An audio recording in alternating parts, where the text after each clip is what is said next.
In the dimly lit corner of the art studio, I toiled away, consumed by my passion for painting. My name is Ethan, and I was once a talented artist whose work was admired by many. But little did I know that my artistic pursuits would lead me down a twisted path of madness. It all began with a peculiar painting I stumbled upon in an old antique shop. The canvas depicted a hauntingly beautiful woman, her eyes holding a magnetic allure that seemed to draw me in. I purchased the artwork without hesitation, feeling an inexplicable connection to it. From the moment I hung the painting in my studio, my life took a surreal turn. Inspiration flooded me, and I created masterpieces that transcended anything I had ever achieved before. My brushstrokes seemed guided by an otherworldly force, weaving intricate tales of beauty and horror.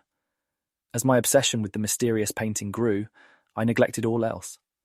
I withdrew from friends, family, and even basic necessities like eating and sleeping. My life revolved solely around my art, and I revelled in the newfound fame and success it brought. Yet beneath the surface of my apparent triumph, a sinister undercurrent simmered. The painting's captivating subject seemed to haunt my dreams, her enchanting eyes following me wherever I went. I couldn't escape her gaze, and it began to fill me with a sense of unease.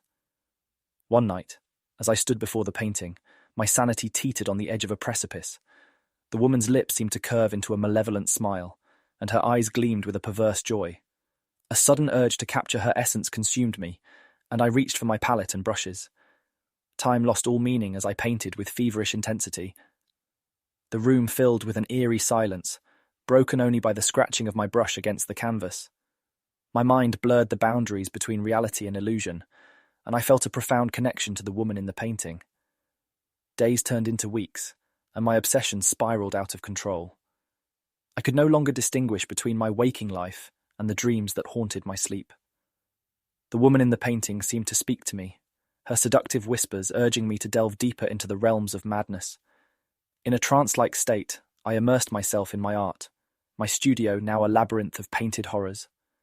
The walls were adorned with grotesque figures and twisted landscapes, reflecting the darkness that had consumed my soul.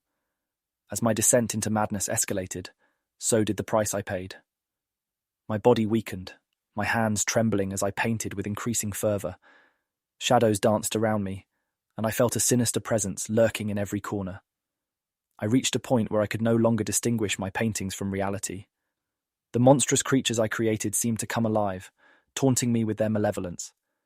Their sinister laughter echoed through the studio, tormenting me day and night.